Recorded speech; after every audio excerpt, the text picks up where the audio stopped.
Hi hello കൂട്ടുകാരെ, എല്ലാവർക്കും ബിന്ദു വേൾഡിലേക്ക് സ്വാഗതം. ഇന്ന് നമുക്ക് കൊഞ്ച് കിട്ടിയിട്ടുണ്ട്. അപ്പം ഞാൻ വിചാരിച്ച കൊഞ്ച് ഒരു കറി വെക്കാമെന്ന് വിചാരിച്ചു, തീയൽ പോലെ. അപ്പം അതിന് വേണ്ടിയിട്ട് അതിൻ്റെ തോടെല്ലാം പൊളിച്ച് എടുക്കുകയാണ്. പൊളിച്ചെടുത്ത് കഴിഞ്ഞിട്ട് അതിൻ്റെ ആ മുതുഭാഗത്ത് അതിൻ്റെ ഒരു വേസ്റ്റ് പോകുന്ന ഇതുണ്ട്, ഒരു നരമ്പ് പോലുള്ളതുണ്ട്, അതെടുത്ത് കളയണം. അല്ലെങ്കിൽ നമുക്ക് വയറുവേദന എടുക്കും. അങ്ങനെ അതെല്ലാം എടുത്ത് കളഞ്ഞ് വൃത്തിയാക്കി ഞാൻ എടുത്തു കൊണ്ട് വന്നിട്ടുണ്ട്. പിന്നെ ഇത് കറി വെക്കാൻ വേണ്ടിയിട്ട് കുറച്ച് തേങ്ങ ഞാൻ തിരുമ്മി വറുത്തെടുക്കുകയാണ്. അതിൻ്റെ കൂടെ സ്വല്പം പിഴിപുളി കൂടി ചേർത്ത്, അത് കഴിഞ്ഞ് അതൊരു ഒരു നെല്ലിക്കയുടെ അത്രയും ചേർത്തു. പിന്നെ അത് കഴിഞ്ഞ് കുറച്ച് മഞ്ഞൾപ്പൊടിയും കുറച്ച് 2 ടീസ്പൂൺ മുളക് പൊടിയും 1 ടീസ്പൂൺ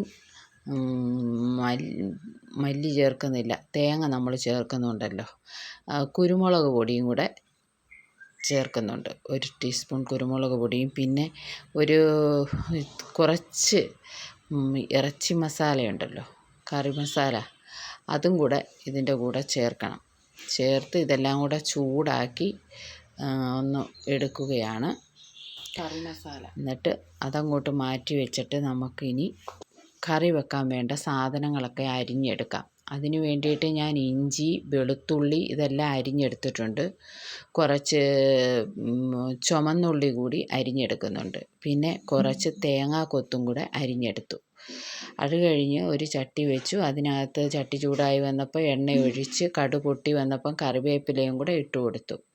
കറിവേപ്പിലയും കൂടെ ഇട്ട് കൊടുത്തിട്ട് പിന്നെ നമ്മൾ ഈ തേങ്ങാക്കൊത്ത് അരിഞ്ഞു വെച്ചല്ലോ, അതൊന്ന് മൂപ്പിച്ചെടുത്തിട്ട് പിന്നെ ഇഞ്ചിയും വെളുത്തുള്ളിയും കൂടെ ഇതിനകത്തോട്ട് ഇട്ട് കൊടുക്കാം. അതൊന്ന് ചൂടായി മൂത്ത് വരുമ്പോഴത്തേക്ക് നമുക്ക് അരിഞ്ഞു വച്ചിരിക്കുന്ന ചുമന്നുള്ളി കൂടി ഇട്ട് കൊടുക്കാം. അപ്പം നമ്മുടെ വീഡിയോ ഇഷ്ടപ്പെടുകയാണെങ്കിൽ ലൈക്ക് ചെയ്യണം, ഷെയർ ചെയ്യണം, സബ്സ്ക്രൈബ് ചെയ്ത് തരണേ.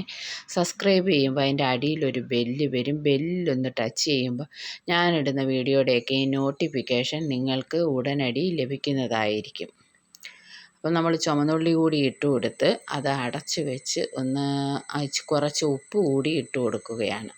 ഉപ്പ് കൂടി ഇട്ട് കൊടുത്ത് ഒന്ന് അടച്ച് വെച്ച് ഒന്ന് എളുപ്പം വാടിക്കിട്ടാൻ വേണ്ടിയിട്ടേ അടച്ച് വെച്ച് എടുക്കുകയാണ്. പിന്നെ അതിൻ്റെ കൂടെ അതൊന്ന് വാടി വന്നപ്പോഴത്തേക്ക് ഒരു തക്കാളിപ്പഴവും കൂടെ നമ്മൾ അരിഞ്ഞിട്ട് കൊടുത്തു.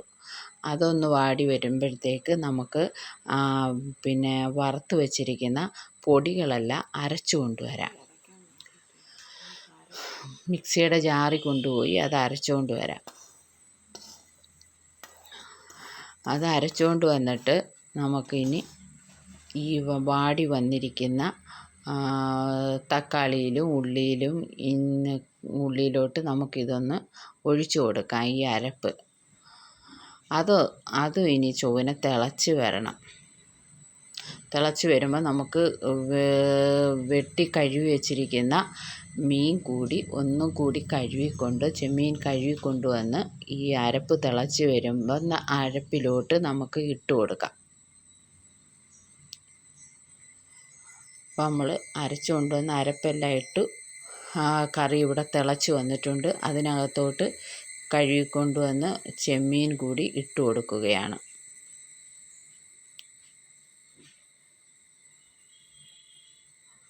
ഇനി അതവിടെ കിടന്ന് തിളച്ച് ചെറുതീയിൽ വെന്ത് പറ്റുമ്പോൾ നല്ല അടിപൊളി ടേസ്റ്റി ആയിട്ടുള്ള നല്ല ഒരു കൊഞ്ച് കറിയാണ് ഇത്. കൊഞ്ചെന്നും പറയും, ഞങ്ങൾ ചെമ്മീനെന്നും പറയും. ഇച്ചിരിയും കൂടി ഉപ്പിൻ്റെ കുറവുണ്ടായിരുന്നു. അങ്ങനെ ഞാൻ കുറച്ച് ഉപ്പ് കൂടി ഇട്ട് കൊടുത്ത്. അപ്പം നമ്മുടെ കറിയെല്ലാം ഇവിടെ റെഡിയായി വന്നിട്ടുണ്ട്. അപ്പം നമ്മുടെ ടേസ്റ്റി ആയിട്ടുള്ള നല്ല ഒരു കൊഞ്ചെന്നാണ് എൻ്റെ വായിൽ വരുന്നത്, ചെമ്മീൻ കറിയാണ്. അപ്പോൾ എത്രയേ ഉള്ളൂ. Okay, bye. എല്ലാ കൂട്ടുകാർക്കും ടേസ്റ്റി ആയിട്ടുള്ള നല്ല ഒരു കറിയാണ്.